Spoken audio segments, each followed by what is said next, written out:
विकासखंड रामनगर के ग्राम उदयपुरी चोपड़ा में प्रधान ने गांव में जमकर विकास कराया। विकास कार्य देखकर गांव में ग्राम प्रधान की जमकर प्रशंसा की जा रही है। आपको बता दें कि ग्राम प्रधान पुरुषोत्तम सिंह ने गांव में जमकर विकास कराया।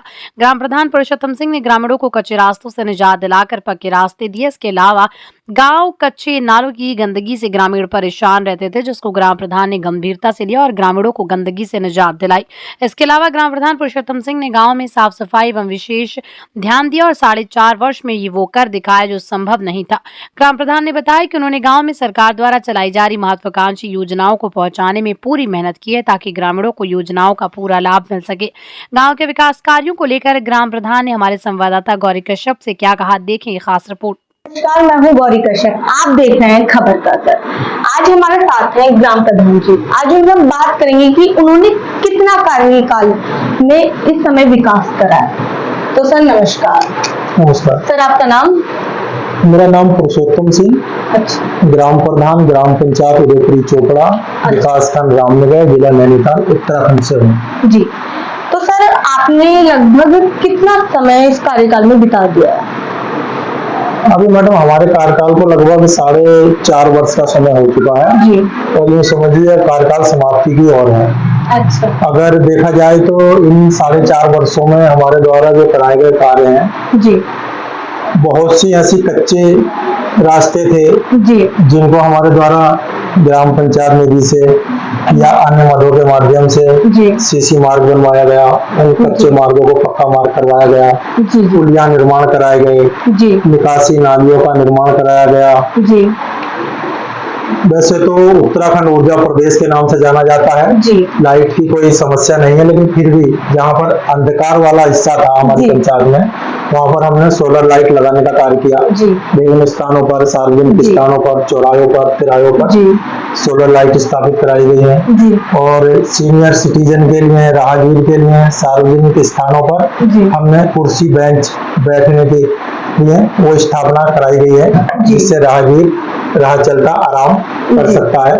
सर, आपको इस कार्यकाल में 4.5 साल हो चुके हैं, आपने इतना विकास तो करा दिया है, लेकिन आपको क्या लगता है कि आपको अभी कितना विकास और करना है? विकास की तो मैडम कोई सीमा नहीं होती है। जी जी। विकास की सीमा सीमित होती है, लेकिन अभी फिर भी हम इसमें विकास से संतुष्ट नहीं है। हमारी इच्छा है भविष्य में भी जिस प्रकार से हमने कार्य किया है, हमारे बाद कोई और जनप्रतिनिधि आए तो वो भी इस पंचायत की हमारी एक कामना है कि इसकी काया पलट करे।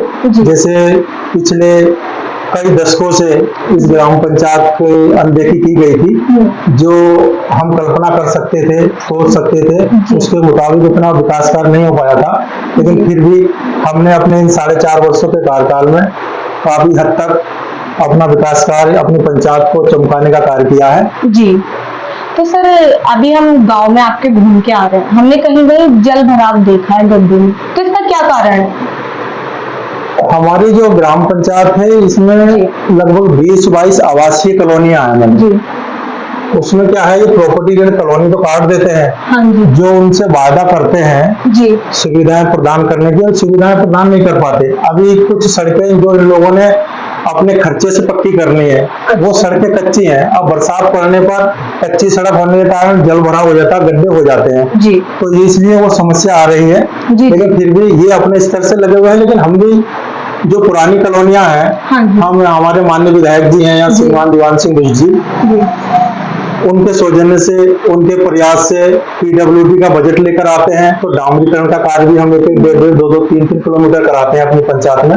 वो विकास कार्य भी हमारे पंचायत में अन्य विभागों के द्वारा किया गया है। अच्छा, जो राज्य सरकार है उसने कई सारी ऐसी योजनाएं लागू की हैं जिससे गांव में विकास हो सके, तो आपने उनको कितना लाभ दिलवाया है? जो राज्य सरकार की और केंद्र सरकार की योजनाएं हैं ग्राम पंचायत स्तर पर, जो हमको उस योजना का निधि मिलती है, बजट मिलता है, जैसे सीसी मार्ग बनाना है, नाली निर्माण कराना है, या केंद्र सरकार की मनरेगा योजना है, तो मनरेगा योजना से भी हमने सीसी मार्ग बनवाए। अच्छा। सिंचाई बोल का निर्माण कराया, नालियां बनवाई हैं, और जो पशुपालन का व्यवसाय करते हैं लोग, उनके लिए पशु बाड़ा का भी कार्य कराया हमने मनरेगा से, केंद्र सरकार की योजना है। इसके अतिरिक्त राज्य सरकार से जो हमें बजट मिलता है वो भी हम कार्य करा रहे हैं। जी जी। तो सर जो एक प्रधानमंत्री की योजना है स्वच्छता को लेकर, तो आप उसमें क्या कहना चाहेंगे? स्वच्छता को लेकर ये बहुत बड़ी समस्या है पूरे भारतवर्ष के लिए। इसमें पूरे भारत वासियों को, प्रत्येक गांव की ग्राम पंचायत को पहल करना बहुत आवश्यक है। ये आपका बहुत अच्छा प्रश्न है, लेकिन हम भी उस ओर आगे बढ़ रहे हैं। अभी हमने स्वच्छता की दृष्टि से डस्टबिन वितरण किए, जिससे कि परिवार के सदस्य गीला कूड़ा अलग डस्टबिन में रखें, सूखा कूड़ा अलग डस्टबिन में रखें। अभी बहुत ही जल्दी कुछ ही समय के पश्चात हमारा कूड़ा वाहन लगने जा रहा है, तो उन डस्टबिनों का कूड़ा वो कहीं डिस्पोजल ऐसा एक स्थान है, अभी सर्च कर रहे हैं हम, वहां पर डिस्पोजल कर दिया जाएगा। तो फिर हम प्रयास कर रहे हैं कि हमारी ग्राम पंचायत बिल्कुल स्वच्छ हो जाए, निर्मल हो जाए। जी, तो सर आपका कार्यकाल जो है वो समाप्ति की ओर है, तो यदि आप दोबारा आपको जनता इस कार्यकाल में प्रधानी का मौका देती है, तो आप क्या क्या विकास करवाएंगे?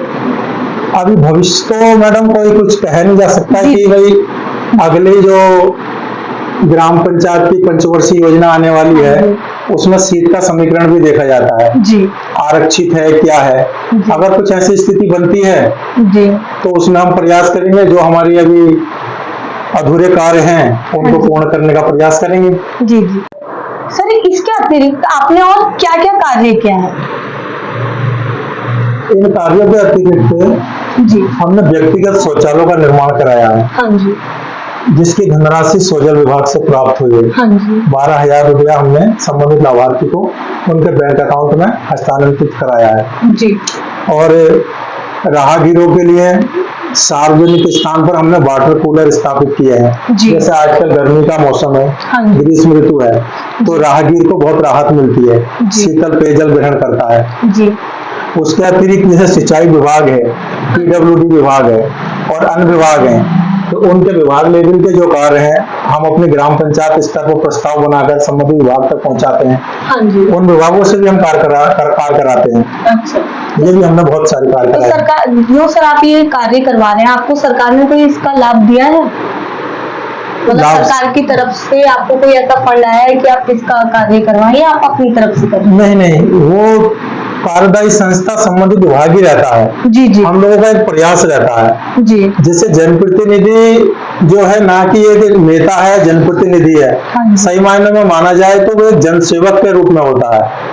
ये बहुत बड़ी सोचने वाली बात है। हाँ, ये वो समाज सेवक का कार्य करता है। हाँ, लेकिन कुछ लोग अपने आप में जनप्रतिनिधि, जननेता समझते हैं। हाँ, ये जननेता समझना उचित नहीं है। वो हाँ, जनप्रतिनिधि को जनसेवक बनना पड़ता है जी। तब ग्राम पंचायत या क्षेत्र पंचायत या नगर पंचायत तब ये लोग विकास कार्य करा पाते हैं। सर जैसा कि आपने देखा होगा गांव में बहुत कम उम्र में लड़कियों की शादी कर दी जाती है, तो आपके गांव में भी ऐसा कुछ है? नहीं, ऐसा हमारी पंचायत में तो कोई ऐसा अभी केस आया नहीं है जी, जो नाबालिग उम्र में किसी का विवाह हो।